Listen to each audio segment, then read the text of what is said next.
awesome. Oh my god, you guys are both Australian. It's so weird hearing you realize. Oh, yeah, you wouldn't have heard us. Yeah. Do you guys talk in the American accent on set when you're off camera? No. Just switch. Yeah, it's funny. You can't just flick it like a switch once you understand it. So yeah, I practiced for years, and now I can kind of turn it on and off, which is good. What can we kind of... Your character's a very strong person, and she kind of takes charge and gets a lot of flack for it. Do you want to see a point where she gets less flack for what choices she's making, or do you want to be that kind of? I think, look, when I first signed up for the show, I was really worried that I was going to be that character that people were just like, oh, you know, because she's so serious and wants to get things done, and the rest of the characters kind of have a bit of a sense of humour about them. But the response has actually been really, really great, and I'm really happy about that. I like that, and now I like it. It's something that I did kind of fear. I now really love about her. I think that she should keep that mentality. She's the only one on the show who has it. You know, she's kind of holding it together. So yeah, I'm all for it. Yeah, it's nice to like when I get a scene where I smile, where I can actually. It's amazing. I'm like, oh my god, she laughs in this scene. Like that just doesn't happen very often. Makes it more special. I think you see a lot of her side as a leader, and she definitely has a head on her shoulders compared to everyone else on the ground. But we see another side of her with the whole Finn, and I think we see more of it with Bellamy too. Like the dynamic changes because they're sort of on equal level. What do you think? Yeah, I agree. I totally agree. I love the sort of cheeky scenes with both Finn and Bellamy. I think there's some great moments where, you know, because they obviously don't like each other, and they respect each other, and they don't care what either one thinks about each other. So they can say really mean things, and it's kind of funny, I think, to watch for the audience. And then Finn definitely gets to see like the lightest side of Clark. That's about as light as she gets in this series. It was really, doing episodes 4 and 5 was really fun to sort of show a soft side. So. Can you talk about your relationship with Finn going forward? I mean, now that you know he has his girlfriend on the Ark, who's now down on Earth, and you just made love with him. There's a lot going on there. There's a lot going on. What's going to go on towards the finale? I mean, it's an interesting one. I think, you know, like Clark's whole mentality is I can compartmentalize, so I can put this whole situation in a box, put it away, and just get back to survival mode, which is what the show is really about. So I think you see her like certainly struggling with these feelings she has, but she's very good at kind of putting it away to deal with what's at hand, which is like, you know, these grounders and, you know, radiation. Yeah, I think there's a lot more of that. So her best friend died, and thank God she made up with him just before when she found out about her mother. It's so sad. Can you talk about how her feelings about her mother now? And I don't know when her mother's going to get down to earth, but it's a complicated relationship with her mother. I think the writers have really found a very clever way of establishing some sort of, you know, communication and seeing how both are feeling about the whole situation. But I think it'd be silly to see them make up, you know, so soon. I mean, it's such a heavy situation. Like, she, you know, her dad's dead because of her mum. Ouch. So, yeah, you're definitely going to see a lot of struggle between the two, and hopefully some communication as well. And yet her father might have been one of the people who volunteered if he had had the choice, you know? Yeah, absolutely. Yeah, it's I just watched episode 5 for the first time yesterday and cried. That whole volunteering situation, I was like, I was there. I saw this big film, but I was like bawling my eyes out. Sorry, that's just a side note. Yeah. So this is a show that in episode 3, kids were killing each other. In episode 4, they were trying to kill someone else. Like, how does it keep up with that intensity and the shocking twists? And where's it going to go? I don't know how they do it, but they definitely keep it up. Every episode is just a roller coaster ride, you know, and there are so many great twists and turns. I'm really excited for everyone like else to put the pieces together and see where it goes.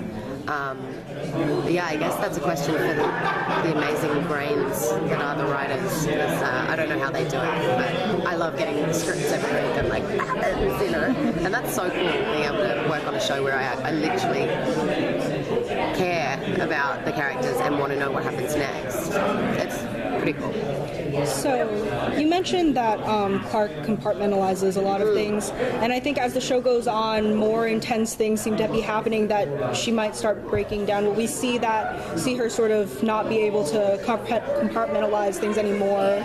Yeah, I think it gets messy, definitely, which is great. It was so much fun to play, to see her just, I mean, they were very clever in the way that they did this, because we start the series all clean and pretty and, you know, pale, and then it just like we get like dirty and sweaty, and it just gets like and bloody, and you know, the whole thing. You see the characters sort of emotionally break down, but it's linked within like the whole look being broken down throughout the episodes.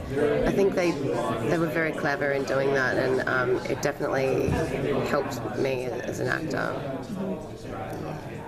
So what can you tease about the finale? There's just a few episodes left. The finale is epic. I haven't seen it yet, but I'm really excited to see it. What I like about it is it's you know, 2 parts. It's like the 2 episodes together, they're like a feature film of their own, you know, which is so cool. Just expect some oh god, I don't even know what to say. The biggest twist yet is coming, for sure. So stay tuned. Is there a big cliffhanger? I mean, yeah, there is. It's crazy. I want to tell you, but I can't. It's insane. I'm really excited to see how it turns out. Yeah. So, you know, one of the things that in the first episode we dealt with was they were trying to get to food. So what's happening, you know, with the survival situation, with all the things they need? Because once the stuff from the the ship is gone. Yeah, it's kind of, there's a very cool episode coming up. I think it's episode, I'm going to say 8, where there's something, oh God, I don't know how to tease. Something happens with the whole food situation. They come across something that could be fatal, so it's pretty cool. But yeah, there's a lot of hunting and sort of berry picking and, you know, like that whole situation. It's interesting. I would die. I'd be starving. I would starve to death. So we've seen what radiation has done to the Earth in like all of nature with the animals and things like that. Are we going to start seeing what happens with the people the 100 that have landed with radiation and things like that? Are you going to see that affecting them? Yeah. I think it affects them in very different ways. I think it's, you know, like we've seen the toxic fog, and we've seen the deer and the giant sea snake, and there's a lot more things like that throughout the series.